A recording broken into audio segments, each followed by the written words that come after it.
My name is Carducci. I'm a professional soccer player. I play for Cavalry FC. And in February of this year, I was diagnosed with testicular cancer.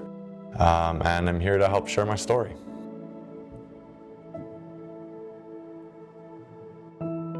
Early in this year, in probably the first or second week of January, I started to notice just a bit of like a discomfort and a bit of an achy feeling, which obviously didn't get any major red flags right away, but I had noticed something different.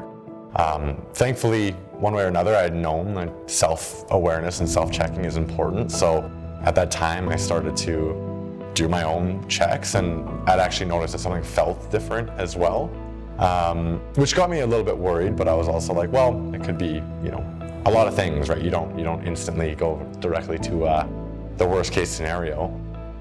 And thankfully, we were just entering our pre-season, so we had medicals and kind of examinations with our team doctor set up. I realized, okay, this is probably worth checking out. And then, thankfully, again, with the care of our team physician, Dr. Robinson, he did his own check and said, well, let's get some imaging done to get an idea of what's actually going on. I was training, I had a really good off season. I was preparing physically for the year ahead, felt fit, felt strong, all that thing. So everything felt good. So, I, again, had gotten some referrals from my doctor, and we went to my local Mayfair and got an ultrasound done. That was a Tuesday, I got the imaging done. And then I was training the next day and got a call from the doctor's office to come in and go over the results. And naturally, the doctor never calls you to come in as soon as possible with good news. So at that point, I was starting to think, okay, well, something's going on, but wasn't entirely sure.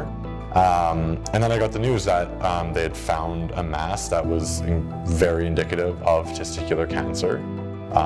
Of course, getting that news is really challenging. Again, I was training that morning, and then I come to the doctor and he's telling me that I have cancer, which was obviously, it hits you like a train, that news.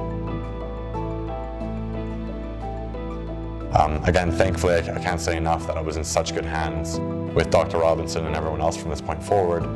He basically laid out the options for me, and within 20 minutes of being in his office and getting the news, I was on my way to Rocky View Hospital. The urologists there had been notified. They'd given their insight and their feedback, basically confirming what we knew. And then that process of recovery started from there. So it was all a bit of a whirlwind. By the time I got to Rocky View, within 48 hours, I'd already been admitted, had surgery, and was discharged. Young men in general, but especially young male athletes, you feel like nothing can really stop you because you put so much trust in your body on a day-to-day basis, and that can very quickly, the rug can be pulled out from under you. I'm so fortunate that the care and the help was so readily available for me, and I know that's not the case for everybody, but I would just recommend that whatever you can do when you notice something feels wrong, it's okay to go get it checked out. For me, the fact that I had acknowledged that and got on it one way or another, whatever the reason was for me to be so quick on that and so okay with acknowledging that something was not right, that was the difference between potentially more treatment.